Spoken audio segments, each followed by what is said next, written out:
নমস্কার বন্ধুরা, কেমন আছেন আপনারা? আশা করি সবাই ভালো আছেন, সুস্থ আছেন। জয়ের রান্নাবান্নাতে আপনাদের সবাইকে স্বাগত। আজ আমি একটা অসাধারণ স্ন্যাক্সের রেসিপি আপনাদের সাথে শেয়ার করব।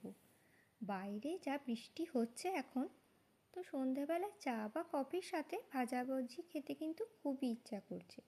তার জন্য খুব সহজেই আপনারা যাতে একটা অসাধারণ স্ন্যাক্সের রেসিপি তৈরি করতে পারেন ঝটপট, সেটাই আজকে দেখাবো। তো পুরো ভিডিওটা দেখার জন্য আপনাদের কাছে অনুরোধ রইল। তাহলে চলুন শুরু করি আজকের মজাদার স্ন্যাক্সের রেসিপি। আপনারাও সাথে থাকুন, আমার দেখতে থাকুন। ডালের বড়া তো আপনারা সবাই খেয়েছেন বা খান, কিন্তু আজ আমি তৈরি করব দক্ষিণ ভারতীয় স্টাইলের মশলা বড়া।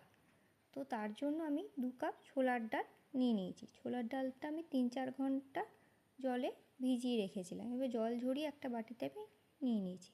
যেহেতু এটা আমি বিকেলের দিকে সন্ধ্যের টাইমে স্ন্যাক্স হিসাবে তৈরি করছি, তার জন্য সকালেই আমি 3-4 ঘন্টা আগে সেটা জলে ভিজিয়ে রেখেছিলাম।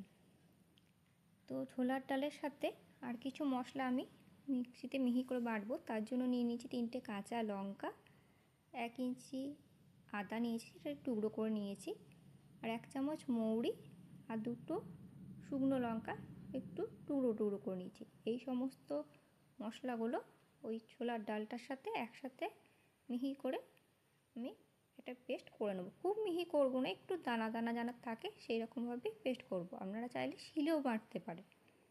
তো আমি মিক্সিতেই বেটে নিই। তো চলুন ঝটপট করে আমি ডালটা একটু বেটে নিই। ডালটা ভালো করে বেটে নিয়ে একটা আমি প্লেটের মধ্যে নিয়ে নিয়েছি। এবার ওই ডাল বাটার মধ্যে 1/4 আমি হিং দিলাম। ডাল বাটাতে একটু হিং দিলে একটু টেস্টটা একটু অন্যরকম হয়। আর দিচ্ছি ধনে পাতা আর কারি পাতা, দুটোকেই আমি একটু চপ করে নিয়েছি, মানে কুচি কুচি করে কেটে নিয়েছি। সেটা এবার ডাল বাটার মধ্যে দিয়ে দিলাম, আর দিলাম স্বাদ মতো লবণ দিয়েছি। তবে ভালো করে এটা মাখিয়ে নিই। যেহেতু এটা দক্ষিণ ভারতীয় স্টাইলে করছে আর নিরামিষ করছি, তাই পেঁয়াজ রসুন আমি দিইনি।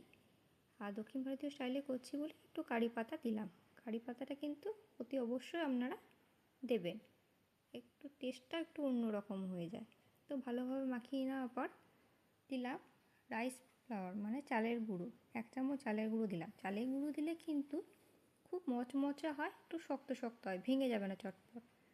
আর দিচ্ছি 1/2 কাপ বেসন দিলাম। যেহেতু আমরা একটু টান টান করতে হবে, একটু পাতলা হয়ে গেছে, তাই আপনারা যদি টান টান করে বাটেন তাহলে সেক্ষেত্রে বেসনটা অ্যাভয়েড করবেন। আর যদি দেখেন একটু পাতলা পাতলা হয়ে গেছে, সেক্ষেত্রে একটু বেসন দিয়ে দিলেও কিন্তু ভালোভাবে আঁটো আঁটো ভাবটা চলে আসে, ভালোভাবে বড়াটা ভাঙবে না একদম তেলে দিলে। তো দেখুন একদম ডাল বাটাটা রেডি। এরপর চলুন ঝটপট করে এগুলো এবার ভেজে নিই।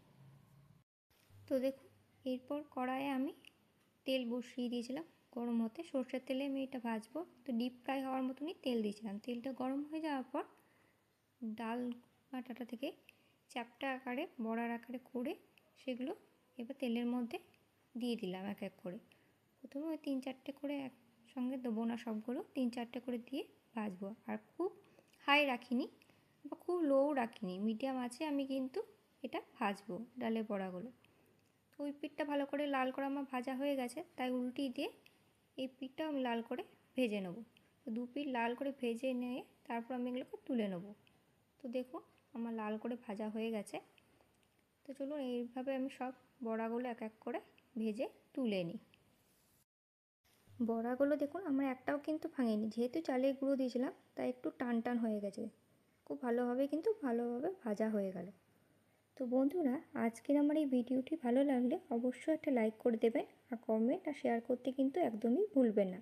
আর নতুন বন্ধুদের আমার চ্যানেলে স্বাগত জানাই, আর পুরনো বন্ধুদের চ্যানেলে পাশে থাকার জন্য জানাই অসংখ্য ধন্যবাদ। আর যারা এখনও আমার এই চ্যানেলটি সাবস্ক্রাইব করেনি, তাদেরকে আমার পরিবারের সদস্য হওয়ার জন্য কিন্তু আমন্ত্রণ রইল। তো সবগুলো দেখুন লাল করে কি সুন্দর ভাজা হয়ে গেছে। এগুলো এবার সব তুলে নিই এগুলো সার্ভ করে দিই। আমার মতো করে এই দক্ষিণ ভারতীয় স্টাইলে এই মশলা বড়া একবার তৈরি করে আপনার বাড়িতে দেখবেন, খেতে কিন্তু অসম্ভব সুন্দর হয়, খুব মুচমুচে হয়। আপনারা এই বৃষ্টির দিনে সন্ধ্যাবেলায় চা বা কফির সাথে স্ন্যাক হিসাবেও খেতে পারেন, আবার গরম ভাতে কিংবা এই বৃষ্টির দিনে এখন গরম গরম খিচুড়ির সাথেও কিন্তু খেতে পারেন। খেতে অসম্ভব সুন্দর হয়, খুবই টেস্টি হয়। তো আজকের রেসিপিটা আপনাদের কেমন লাগলো বন্ধুরা, অবশ্যই আমাকে কমেন্ট করে জানাবেন।